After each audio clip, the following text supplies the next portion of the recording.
It's got to come to an end somehow. And no matter when it is, it will take hold of people.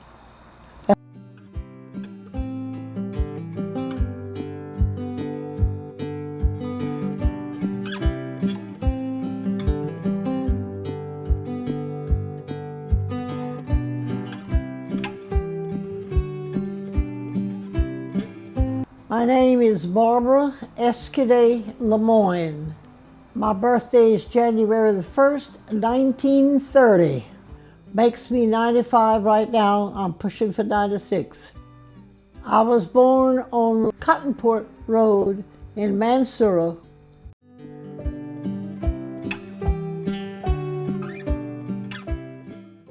I remember the closeness we had in my family. My brother was 18 years older than I was. By the time I was 5 years old, he was married and gone. My sister was 13 years older than me, and by the time I got to 8, she was married and gone. So I was raised with Mom and Daddy.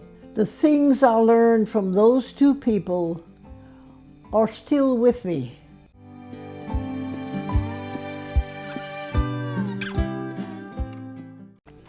I had no chores. I was a spoiled brat. Like I tell you, I was by myself. They did everything for me. I did nothing.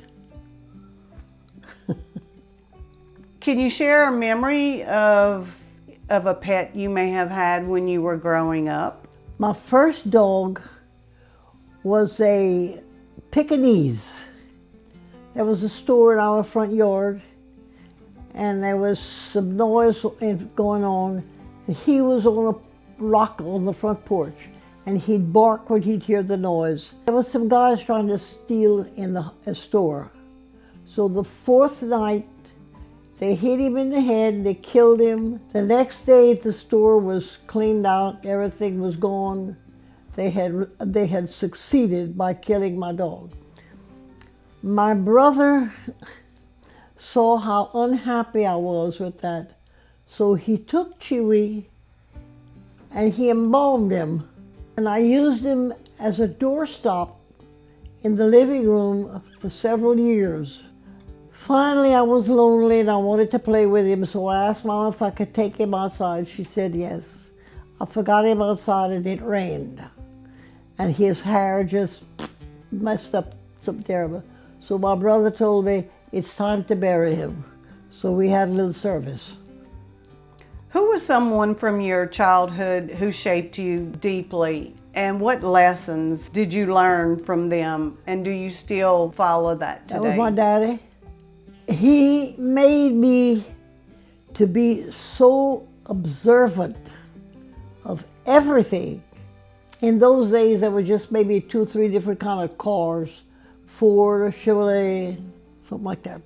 He'd always ask me, who was driving that car? Where do you think they were going? How fast were they going? What kind of car was that? I had to know all of that. It was a very interesting thing, and I want to tell you something that most people don't realize. During the Second World War, there was an organization from the government that whenever any airplane passed going anywhere, south, north, east, west, there was some people in Avoyelles Parish that were observing it, and when it passed, you called a number in Alexandria at the air base, and you told them. If it was 2 planes going south, they wanted to know it. If it was 1 plane going east, they wanted to know it. I did that during the war, and it was a very interesting thing, but most people didn't know that was going on. To be observant is unbelievable, really, I have to say that. You don't know what you're going to see and what you're going to think when you see it.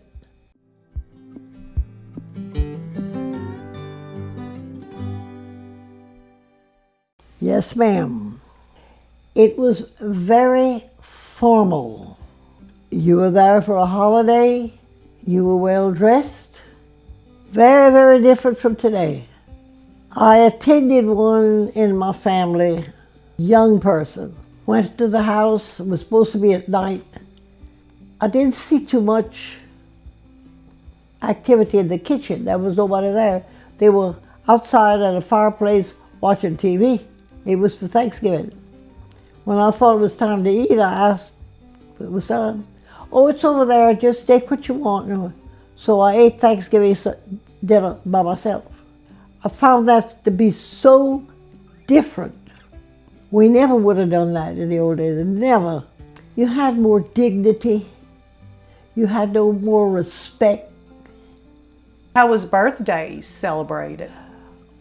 Well, not so formal, but you had a lot of people who came. Now, our birthday parties were all, most of the time, games and stuff like that.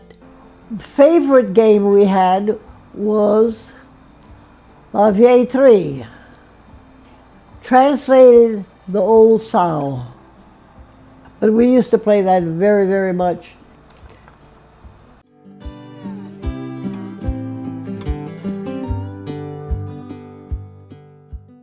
I walked to school. I was approximately 3 blocks from school. We had nuns. Our restroom was an outhouse, a good ways from the building.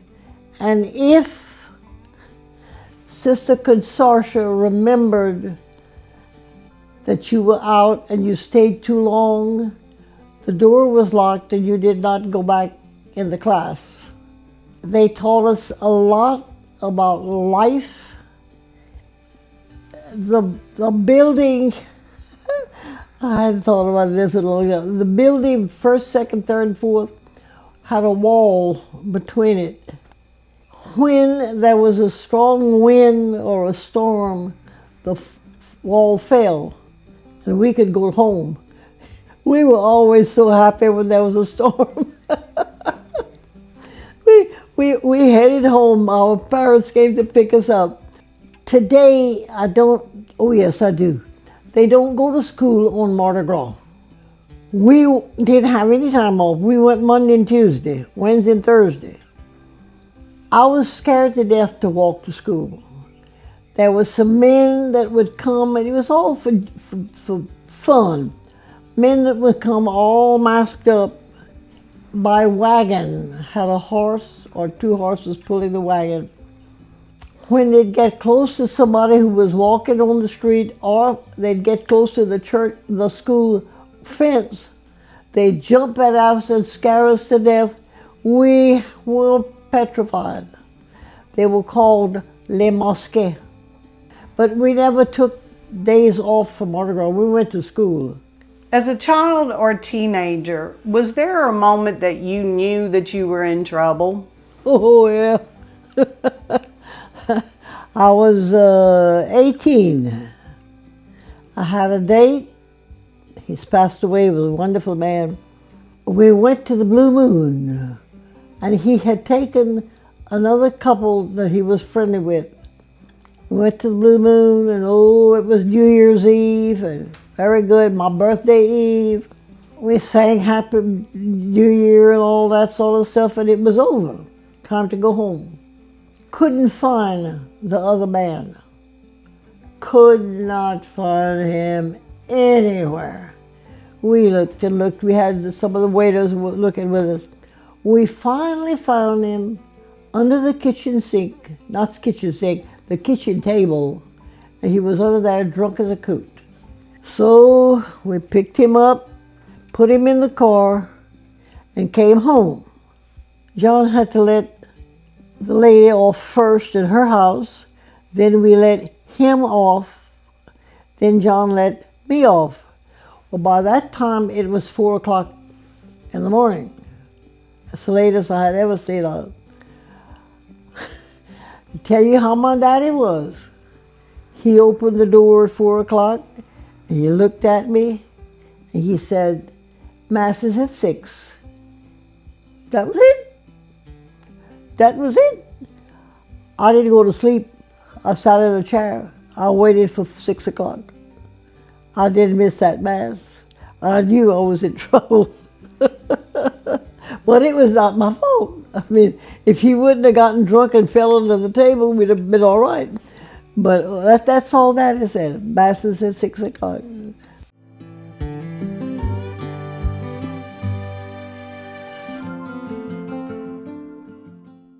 My faith, my religion, my trust in God. I love the souls in purgatory because they cannot help themselves. They're waiting for us to help them. They're waiting for you to help them get out of purgatory. And you're the only one that can do it. And they are helping you unbelievable the way they can help you. That's one thing Mom and Daddy taught me, and my religion came first. My religion came so close to being a nun. I had my shoes bought, my black shoes, had my black stockings bought, and I had my name picked out. My name was going to be Sister Irenaeus. All these years, Mama was for it. When it was time to say yes or no, she said, go tell your daddy. Well, she thought Daddy was going to say no. But Daddy said yes. And she did like a pancake, turned over right away. She didn't want, so consequently I did not become a nun. Why she didn't want? I have no idea. Have no idea. When you were young, what did you dream of becoming? That nun. The nun. I was going to be a nun. Never gave a thought for anything else. Ms. Barbara, since you didn't become a nun, what was your first job? I was still wanting to become a nun. I was 18. What am I going to do? You raise chickens. That was it. Daddy built me a 5-room chicken house. And the last time I saw a chicken was when I was in Mansura at my house. I had chickens all my life. That was my job. I raised chickens. Wow.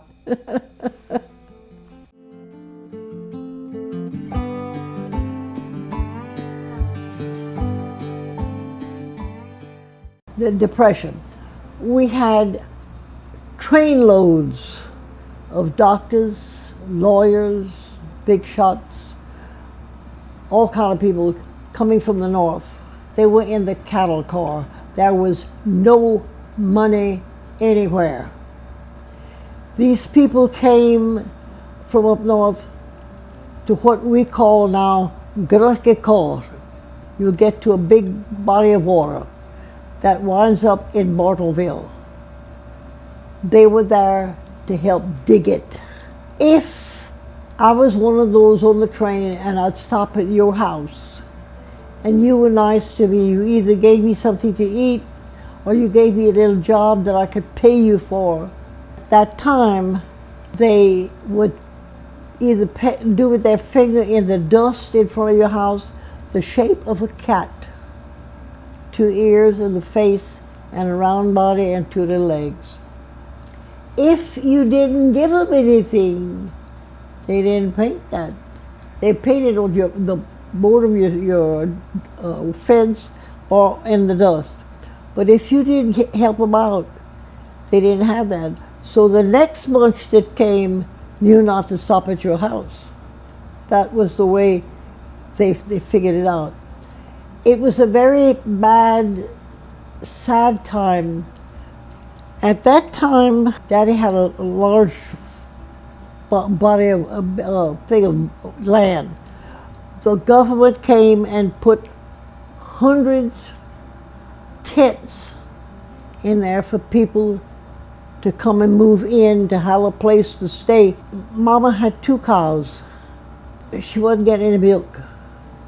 They were milking her to get the milk from her. She had a white fence around a garden. Her fence fell. Nobody knew what happened to the fence. They were using it to start a little fire early in the morning to make a cup of coffee because the commissary didn't open until 8 o'clock. The things that are not known about those times is just unbelievable. It's sad, it really is. Miss Barbara, have you ever been married? And if so, what do you remember first about those first few days? I spent my honeymoon, I got married on 16th of October, 1949. We had a small kitchen, a smaller bathroom, and a bedroom. We shared the living room with the other couple that was on the other side who had children.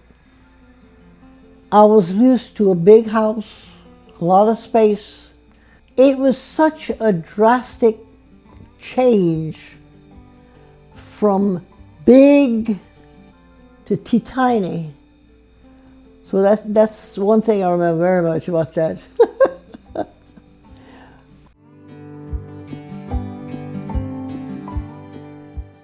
Well, he came from New Orleans, and I was introduced to him by one of my friends, and it was kind of slow in getting started.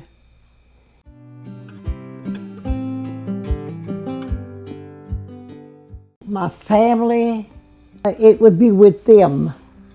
I always felt that we were extremely close for some reason or other. I was about 7, 8 years old. Mom and Dad and Junior Johnson spoke French all the time. I was on the floor playing, they were talking. Every Christmas, Daddy would ask Mama in French, in front of me, what I was getting for Christmas. And Mama would answer back. And one year, when I was about 10, I guess, Daddy asked, "Qui va voir pour Christmas?" Mama answered, "Je veux de vos linges pour sa vieille poupée." When she said that, I was at the table, at the breakfast table. We ate all our meals together, by the way. I said, "I don't want that." My brother said, "What is it you don't want?" I said, "I don't want any new clothes for my old doll. I want a new doll." So Daddy started laughing, and he asked me, he says, "How long have you known French?" I said, 3 years. "Why didn't you say something before?" "Well," I said, "what y'all were giving me for Christmas didn't bother me, so I didn't have to let you know." My brother says, "You learned some stuff, huh?" I said, "Yeah." I said, "Y'all sure talk funny." But they showed up after that. They didn't talk anymore in front of me. Tell me about boarding school. How did this come about? Tell me the story behind this. I went when I was 8 by myself. The priest in Mansur would let me make my first communion with my class because I was too much younger than them. So he told Mama to keep her baby home. Mama didn't like that at all, so she made arrangements for me to go to Shreveport. I studied under Father Cabajal. He's coming back. I started under him, and he made my first communion. Came back. I was scared to death to go to communion with Father Latofa. Mama said, "Don't worry about it." So we went the first time. Mama was first, I was second, and Daddy was in. So I was squeezed in between the two. When Father came, he looked at me real hard, and he didn't say anything. He gave me communion, but after Mass, they had a visit. I wanted to know how that had happened and why, so Mama explained it. Next time I went, I was 13. It was during the war. We were 60 girls in one room. We had 3 showers, that was all. 60 girls and 3 showers. This made a man of me. It made me do things that I would have not done at home. Making a bed. I never made a bed until I went there.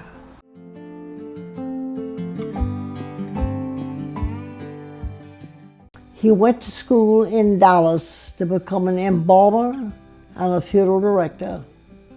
And he owned his own business.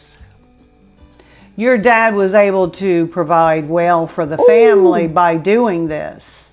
He paid for that school for my sister. He paid for the school for me. He paid for my brother, but my brother needed some spending money. But oh yeah, he supported us very well. The Depression didn't hurt your family as hard as it hurt others. See, things were harder to get. Shoes, clothes of some kind, different kind of food that would come to a store. That was hard to get. When you knew it was coming, you made it your business to be there. That was just about everywhere. When you look back over your life, what is the moment that makes you the proudest? The one you hope people remember you by? That I had a lot of faith. You believe in this one strong thing, and he's there to help you. You've got to have faith and hold on to it. You know, I mean, don't say, oh, well, today I'll do that, tomorrow I'll do that. No. You have to keep with it. What's the most important invention or change you've seen in your lifetime? This right here is a change. That telephone is a change. That telephone, I can't understand that. I find the telephone rude. I went to a restaurant not too long ago. There were 4 people at a table. They were all on the telephone. Were they talking to each other? Or were they talking to other people? Why go to a restaurant and sit there and talk to somebody else? I mean, why don't you talk to you? I mean, you invited me. Okay, so you told me a technology that you particularly don't care about. But in your opinion, what's the most important invention? Well, it's the telephone, because it saves a lot of walking, it saves a lot of troubles and everything. It involves so many people. It connects. That's right.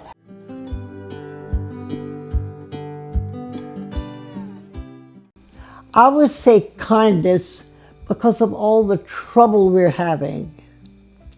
People don't want to help each other. They want you to help them, but they don't want to help you. No matter where you are or who you are, we all need kindness. You've seen so much change in your lifetime. What gives you hope for the future? Somehow along the way, he will put his hand. With the earthquakes, the fires, the hates, the people picking on the Jews, it's got to come to an end somehow. And no matter when it is, it will take hold of people. You think these earthquakes, some of those places never had an earthquake. All these fires, how are they getting started? The floods. Look at those girls at the Mystic camp in Texas. How many families is all that hitting at one time? It's a sad situation, but it's something we all have to go through. Eventually, it'll come to a head. That's how I see it. Of course,